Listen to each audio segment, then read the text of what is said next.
God who gave you birth. The very first breath you ever drew, God gave to you. And the very last breath you ever draw, God will give that to you.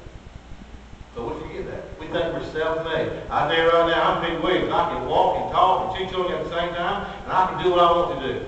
No, I can't. Those songs true. I can't even walk. I can hold in my hand. This morning is the message of 9/11 that we won't believe for the 10th anniversary. Do we want to leave the message that we have forgotten God?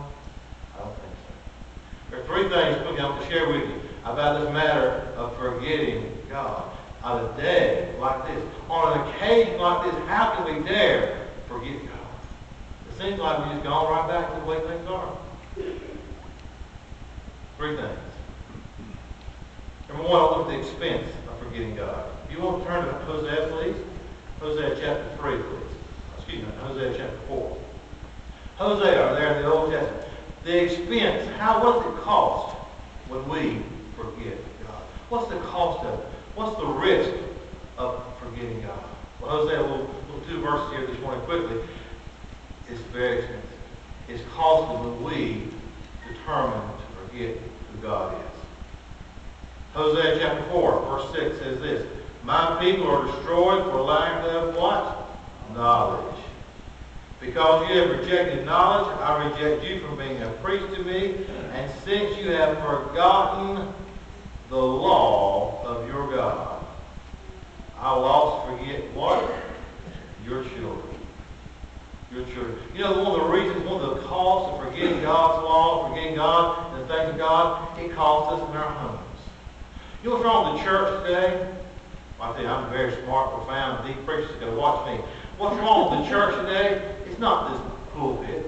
It's not this microphone. It's not this platform. What's wrong with the church today is what's wrong with the families today. If we don't help our families, then our churches don't have a chance. If we don't minister to our families and to our young people and our teenagers and our older people and younger people, parents, then we don't have a chance. Whatever's wrong with the church can be fixed if we fix the family. I thank God I saw your bulletin about how you emphasize the programs for the young people. That's a bloodline of the church. Yes, I enjoy church, but you know what? I want to make sure that my kids go to church. I don't want to go to church where my kids are not welcome. Amen? I don't go to church where my kids are saying, man, what? Can I hurry up? Let's go ahead and read fast forward this guy. Let's go ahead and get out of here. I want to enjoy going to the house of God. It's costly, folks. It costs us dearly when we forget God. Can you afford your family this morning? Would you give your family up because you refuse to acknowledge God? You refuse knowledge, you reject knowledge, and you reject God's Word? It costs too much. It's too costly. It's too expensive to be forgetting God this time. The cost, the expense of forgetting God. But then turn to chapter 13, just a few pages over. Chapter 13, not only do we see the expense of forgetting God, but number two, we see the excuse for forgetting God. Excuses. Excuses. We all do that, aren't we? I've got an excuse. I got a bone in my leg, or I got this, or I've got that. I've got this problem, I've got that problem. We all can make excuses. But it's amazing what God said to Hosea about why we forget Him. It's one of the most amazing excuses I've ever heard, but it's true. It's true, so much true, that it fits America to the T.